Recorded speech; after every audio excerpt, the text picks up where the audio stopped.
Hello বন্ধুরা, তোমরা দেখতে পাচ্ছ কীভাবে পা ফাটা। প্রথমে অল্প পা ফাটা শুরু করে, শীত যেই শুরু হয় তারপরে আস্তে আস্তে পায়ে যন্ত্রণা। আর 2 নম্বর কথা, চাই জেন্টস হোক লেডিস হোক, হ্যাঁ, লেডিসদের তো বেশি পা ফাটে। পা ফাটার হলো অনেকগুলো কারণ থাকে, ক্যালসিয়ামের অভাব থাকে। তারপরে 2 নম্বর কথা, শীতের দিনে যদি ক্যালসিয়াম কমও না থাকে তাও পা ফাটে। যারা সিটিতে থাকে, গ্রামের ব্যাপার তো আলাদা, মাঠে ঘাটে মাটি টাটির কাজ করলে পা ফাটে, আর যারা শহরে থাকে তাদেরও ফাটে। কিন্তু এই কম পাটা থাকতে থাকতে তোমরা কিছু জিনিস ইউজ করলে না, এই দেখো ভিটামিন ইর কমই, হ্যাঁ, ওমেগা 3 কমই। তো এই দেখো কী পরিমাণে পা ফাটা। পা ফাটলে না কিছুই ভালো লাগে না, তাই না? জুতো পরে মোজা পরে থাকলে ওতে টেনে বসে, তাই তো। আর রক্ত পড়ে, সব থেকে বড় কথা। চলো এই ভিডিওটা না পুরো স্কিপ করো না। কয়টা জিনিস আমি বলবো, ঘরেরই জিনিস। এই 3-4টে জিনিস থাকবে, তার ভিতরে যদি তোমরা যে কোনো একটা ইউজ করো না, সত্যি যেরকম আমাদের ঘরে নারকেল তেল থাকে, কর্পূর থাকে, তারপরে সবই থাকে, হ্যাঁ, তারপরে সর্ষের তেল থাকে।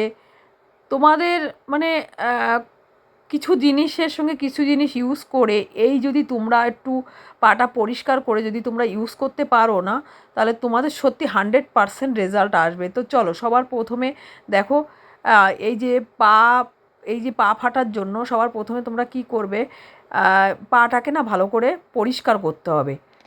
মানে সাবান দিয়ে ভালো করে গরম জল দিয়ে পাটাকে পরিষ্কার করে, এইবার এর ভিতরে কি করতে হবে তোমার, নারকেল তেল। ধরো নারকেল তেল নিয়ে নিয়েছো, আর কিছু এই যে ঘরের যে কর্পূরের এই যে গোল গোল টিকি, এইটা 1/2 কাপ নারকেল তেলের ভিতরে 4টে কর্পূর পিষে দিয়ে তারপর ওটাকে ভালো করে লাগাতে হবে। এইবার রাত্রে এগুলো সব রাত্রে করতে হবে এই কাজগুলো করে, তারপরে ভালো করে মালিশ করতে হবে। মালিশ করে মানে মালিশ করার পরে এটা মোজা পরে রাখবে, তাহলে সকালবেলা উঠে দেখবে কত সুন্দর রেজাল্ট। তারপরে দ্বিতীয়টা হলো, এই নিয়ে নেবে লেবু, লেবুর রস, আর এর ভিতরে লবণ দিয়ে একটু হালকা উষ্ণ গরম জল দিয়ে ভালো করে এটা ধুয়ে পরিষ্কার করে নেবে পাটাকে। এই দেখো কী সুন্দর পাটাকে যেরকম এরকম করে ঘষে ঘষে পরিষ্কার করে নেবে। পরিষ্কার যতক্ষণ না হবে না কিন্তু, তাহলে তুমি এই রেমেডি ইউজ করলে কাজ হবে না। তাহলে একটা পরিষ্কার করার জন্য করতে হবে, তারপর পাটাকে ভালো করে মুছে নেবে। মুছে নেওয়ার পরে এই পায়ের নিচে ভালো করে এরকম করে করবে, তারপর প্রেশার দেবে। প্রেশার দেওয়ার পরে এই যে ঘি, আমাদের এই যে ঘি, অরিজিনাল ঘি নিতে হবে। ঘি লাগিয়ে রাত্রেবেলা শুয়ে পড়বে। তারপরে দেখবে পাটা সকালবেলা কত সুন্দর মোলায়েম থাকবে শুধু ঘি দিয়ে। এইবার তুমি মধু নিতে পারো, মধু, শুধু একটু মধু যদি এরকম করে রাত্রে লাগিয়ে ঘুমাও না, আর এই দেখো কত সুন্দর একটু এক এক ফোঁটা করে, তাহলেও তোমাদের না হেভি, মানে ঘরের জিনিস এগুলো সব। হ্যাঁ, এইভাবে এইবার আবার পাটাকে পরিষ্কার করে নিলে, এগুলো দেখো এক একটা উপায় বলছি, 2টো উপায় হয়ে গেছে, এবার 3টে উপায় দেখো। এই দেখো মোজা পরে শুয়ে থাকলা, সকালবেলা উঠলা, কিন্তু মোজা পরলে অন্য বিছনায় লাগবে না, এক জায়গায় ভালো করে কাজ করবে রেমেডিগুলো। এইবার দেখো কত সুন্দর পাটা পরিষ্কার হয়ে গেছে।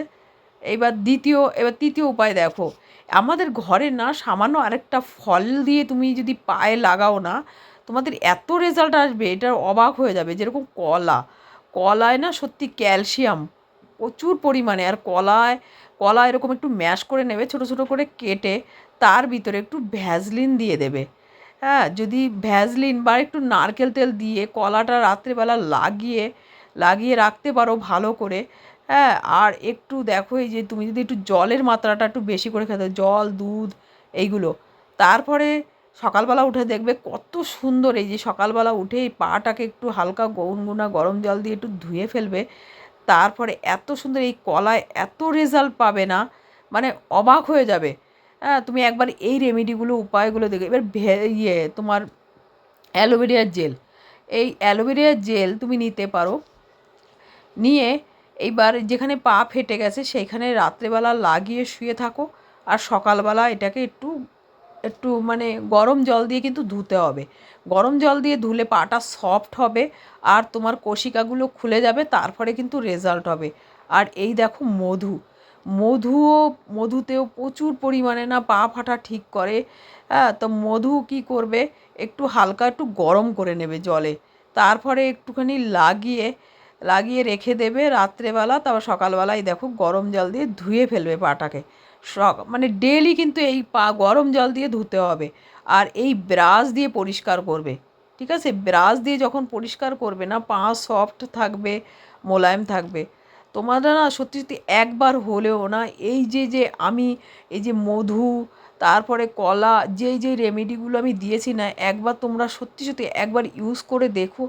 ঘরের জিনিস, সবার ঘরেই থাকে এই জিনিসগুলো। তো তোমাদের না খুব উপকার হবে।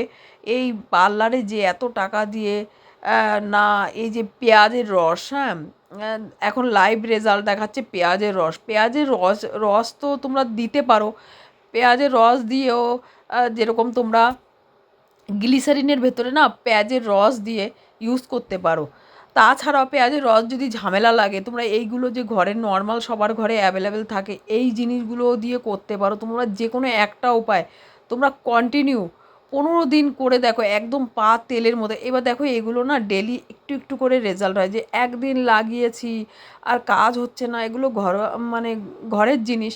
আর তোমার এই ফাটাটা পুরো শীত ভরে থাকবে, একদিন একদম চমৎকার হয়ে যাবে। ভিতর থেকে তোমার কিন্তু ভালো খেতে হবে, ভিতর থেকে যেমন ক্যালসিয়ামযুক্ত জিনিস খেতে হবে।